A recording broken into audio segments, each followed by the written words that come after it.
Hey everyone, imagine कीजिए आपने मेहनत की है, अपने फील्ड में एक्सेल भी किया है और सक्सेस अचीव की है, लेकिन कुछ ऐसा है जो आपको और आगे जाने से रोक रहा है और आप इसे समझ नहीं पा रहे हैं। और यहीं आते हैं मार्शल गोल्डस्मिथ, जो कि वर्ल्ड के टॉप एग्जीक्यूटिव कोचेस में से एक हैं, जिनके पास 40 साल का एग्जीक्यूटिव लीडरशिप कोचिंग एक्सपीरियंस है और 150 से भी ज़्यादा सीईओज और उनकी टीम को कोच किया है। उन्होंने अपनी बुक के थ्रू बताया है कि प्रोग्रेस के सीक्रेट्स को कैसे अनलॉक किया जा सकता है। तो आज हम आपके साथ पर्सनल एंड प्रोफेशनल ग्रोथ के लिए game changer book what got you here won't get you there की समरी डिस्कस करेंगे। यूजुअली मार्शल की एडवाइस काफ़ी महंगे प्राइस टैग वाली होती है, लेकिन इस बुक के थ्रू आज हम जानेंगे कि सीक्रेट्स को कैसे अनलॉक किया जाएगा और विथ नो कॉस्ट। इस बुक में आप जानेंगे कि जो आदतें आपको अभी तक सक्सेस दिलाती रही हैं, शायद वे अब आपको स्लो कर रही है। हम आज डिस्कस करेंगे कि इनको कैसे पार करना है और आगे बढ़ना है। इससे पहले हम बुक की निटी-ग्रिटीज में जाएं, चलिए एक इंटरेस्टिंग कहानी के साथ शुरू करते हैं जो हाईलाइट करती है ओवर कमिटमेंट को और लोग क्या सोचेंगे सिंड्रोम को। चलते हैं ईयर 2000 में। टाइम्स वार्नर और एओल का मर्जर होना था, जिसका एक बहुत बड़े इवेंट के रूप में स्वागत किया गया था। लेकिन क्या हुआ, जल्द ही एक कॉशनरी टेल बन गया और एक रिमाइंडर बन गया कि किसी भी काम में स्ट्रैटेजिक प्लानिंग कितनी इंपॉर्टेंट होती है। मर्जर में काफ़ी हर्डल्स आए और वो प्रॉमिस्ड रिजल्ट डिलीवर नहीं कर पाए, जिससे कंपनी के स्टॉक में लगातार गिरावट होती चली गई और शेयर होल्डर्स को बड़े नुकसान का सामना करना पड़ा। प्रेशर में आके टाइम्स वार्नर के सीईओ जेराल्ड लेविन ने रेजिग्नेशन दे दिया, जिससे कंपनी फाइनेंशियल टर्मोइल में चली गई। सो अगर जेराल्ड सही समय पर बैकआउट कर लेते तो इतना सब कुछ होने से शायद बच जाता, बट उन्होंने सोचा कि अब बैकआउट करने से लोग उन्हें वीक समझेंगे, उनकी स्ट्रैटेजिक प्लानिंग पे सवाल उठाने स्टार्ट कर देंगे, इसलिए उन्होंने बैकआउट नहीं किया और आगे की कहानी हम सबको अब पता है। अब हम इस बुक में आगे बढ़ेंगे और डिस्कस करेंगे 15 पावर पैक्ड लेसन्स जो आपकी इंटरपर्सनल स्किल्स को और लीडरशिप एबिलिटीज को सुपर चार्ज कर देगा। फर्स्ट है इसमें विनिंग एट ऑल कॉस्ट, यानी कि हर कीमत पर और हर स्थिति में जीतना जरूरी नहीं है। एम्बिशंस अच्छी हैं, लेकिन बिल्डिंग जेन्युइन रिलेशनशिप्स और कोलैबोरेशन आपको और ग्रेटर हाइट्स तक लेके जा सकती है। सेकेंड इज उस आदत की बात करें जो हम सोचते हैं कि सही है। The habit of always adding too much value. हमें एडवाइस देना पसंद है, लेकिन कभी कभी इमीडिएट सॉल्यूशंस देने की बजाय उसे सुनना और समर्थन करना बेहतर होता है। थर्ड, दूसरे लोगों पर अपने स्टैंडर्ड्स को इम्पोज करना। हम सभी यही करते हैं और ये मान लेते हैं कि अगर कोई काम मैं 30 मिनट्स में कर सकता हूँ तो दूसरा भी इसी वक्त में करे। आप दो लोगों की एबिलिटीज को हमेशा एक तराजू पर नहीं तोल सकते। जैसे एक मछली और बिल्ली के बीच में पेड़ पर चढ़ने का कंपटीशन कराना is not fair.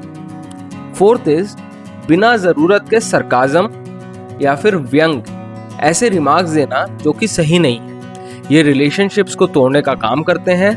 So let's choose our words carefully. हम सब अपनी इंटेलिजेंस का शो ऑफ करने के दोषी रहे हैं, लेकिन मार्शल हमें याद दिलाते हैं कि action speaks louder than words. Next is जब भी आप गुस्से में हो तो रिएक्ट करने से पहले पॉज लें, एटलीस्ट 5 सेकेंड्स। एंड 3 चीजें कभी ना करें, स्पीकिंग, मेलिंग एंड कॉलिंग। इससे आप कई पछतावे से बच सकते हैं। 7th, कोई भी जवाब देने से पहले हाँ लेकिन या फिर हाँ फिर भी जैसे वर्ड्स का यूज करना डिफेंसिव एटमॉस्फेयर बनाता है। अपने विचारों को व्यक्त करने से पहले कॉमन ग्राउंड्स का पता करें। 8th नंबर पे आता है विथ होल्डिंग इंफॉर्मेशन, यानी जानकारी छिपाना। ये बिल्कुल ठीक नहीं है। ट्रांसपेरेंसी और कम्युनिकेशन ट्रस्ट बिल्ड करता है और उससे ग्रोथ होती है। 9th is recognition and credit देना is very much essential for a supportive environment. ये हमेशा हेल्प करेगा कि एक ऐसा एनवायरनमेंट बनाए जहाँ पे हर कोई आपको सपोर्ट करे। 10th इज पास्ट की गलतियों का बैगेज से फ्री होने की कोशिश करें, इससे सीखें और ऑप्टिमिस्टिक दृष्टिकोण के साथ आगे बढ़ें। 11th, कभी कभी अनजाने में हम किसी को अनफेयर ट्रीट कर देते हैं। काफ़ी सारे बायसेस होते हैं, हम इसे शायद रियलाइज ना कर पाए, लेकिन ये रिलेशनशिप्स को हर्ट करती है। सो जस्ट गो बैक और सी कि आप कौन से बायसेस को प्रैक्टिस कर रहे हैं जाने अनजाने में। 12th इज मुझे पहले से ही पता है, एटीट्यूड। इस एटीट्यूड को छोड़ दें, हम सभी रोज कुछ ना कुछ नया सीख सकते हैं। 13th is excuses are limiting, यानी बहाने बनाना हमारी प्रोग्रेस को सीमित करता है। बजाय इसके रिस्पॉन्सिबिलिटी लें और सॉल्यूशन ढूंढें। ऐसे टास्क जो आपको नहीं करना चाहिए उन्हें डेलीगेट करें, जिससे आप अपने हायर लेवल रिस्पॉन्सिबिलिटी ले सकेंगे। And last 15th but not the least, listening actively. It's a super power, यानी कि सक्रिय रूप से सुनना। हमें सिर्फ सुनना नहीं है, हमें उसे सक्रिय रूप से सुनना है। So let's practice it often. In 15 lessons के बाद चलिए एक रोचक कॉन्सेप्ट को डिस्कस करते हैं, जो है गोल ऑब्सेशन, और जानते हैं ये हमारी प्रोग्रेस को कैसे इम्पैक्ट करता है। शायद आपने ब्रिज ऑन रिवर क्वाई कहानी सुनी होगी। उसे रिविजिट करते हुए देखेंगे कि कैसे कर्नल निकल्सन की गोल ऑब्सेशन की आदत ने एक बिगर पिक्चर को उनके लिए धुंधला कर दिया था। कर्नल सेकेंड वर्ल्ड वॉर में अपने कुछ सैनिकों को बचाने क्वाई रिवर के पास पहुंचे। वहां उन्होंने देखा कि नदी पार करने के लिए उन्हें ब्रिज बनाना पड़ेगा। उन्होंने स्टार्ट किया, बट वो उस ब्रिज के प्रति इतना ऑब्सेस हो गए कि ये भूल गए कि असली मकसद अपने सोल्जर्स को बचाना है।